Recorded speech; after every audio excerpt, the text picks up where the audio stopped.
matapos na kayo kontrata sa Saudi? Hindi po ako, ma'am. Bakit? Na maltrato po ako. Sinaksakan ka ng amo mo? Opo.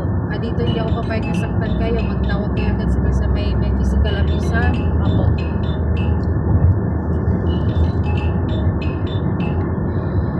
Hindi ako papayag. Tapos yung sahod nyo, physical abuse. Pero pag trabaho, alam niyo naman na talaga ang trabaho natin dito, di ba? Yes, ma'am. Hindi lahat nasusunod sa kontrata, yung mga day off, ganyan. Dito sa atin, walang day off.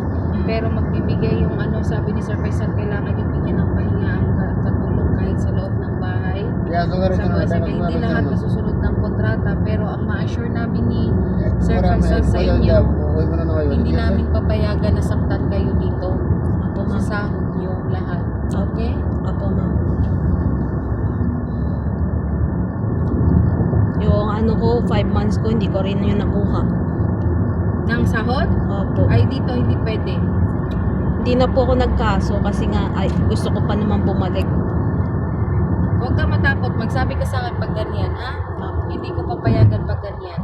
Tumutulong ako, pero ang gusto ko lang talaga pagdating sa trabaho, kasi yun lang talaga pinunta dito. Yung mga, minsan madaling araw na kayo nakakapagpahinga. Basta sumakto naman ng 8 hours, 6 hours yung pahinga nyo. Basta pero sabihan ko rin yung mga employer nyo na dahan-dahanin na kayo. Hanggang sa maka-adjust kayo ng trabaho. Basta walang pwedeng mag-abuso sa inyo dito. Thank you Hindi po. namin papayagan ni Sir Faisal yung pwedeng mag-abuso sa inyo.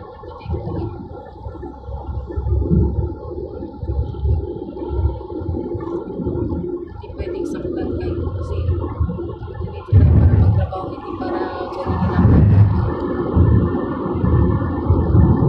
Matagal kayo sa accommodation, months now. Opo. Ano lang po ako, ma'am? 1 buwan may git po. So nakita niyo sila Mingkong, sila Bailan. Si ano lang po ang Saira. nabutang ko eh. Si yung bagong... Huwag Ayun. mo ganahin yun ha, saway yun. Dito. Pero kahit pa paano nakikinig naman na sa akin. Si Annabel. May ibang yun, mabait yun. Si Annabel, si Reggie. Yan. Nabutang ko yan. Kaano ko yan? Kakwarto ko po yan sila Reggie tsaka si Annabel po. Ay, Si Annabel Libaton, yes. Kuwait siya. Kuwait si Annabel pala. Si ano pala ang Saudi. Alam niyo, to be honest, may tiwala ako sa inyo ng Christian kasi sa Muslim. Muslim ba kayo?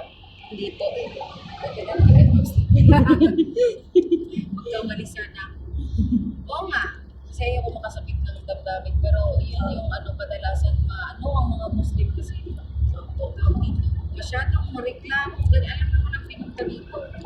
Kahit mga employer, bihira magkukuha ko ng Muslim. Sa atin kasi di ma-checka kasi tayo eh. Masyado nandun yung checkaan. Kasi yung mindset natin na talagang makatulong ka talaga sa pamilya mo. Ganyan.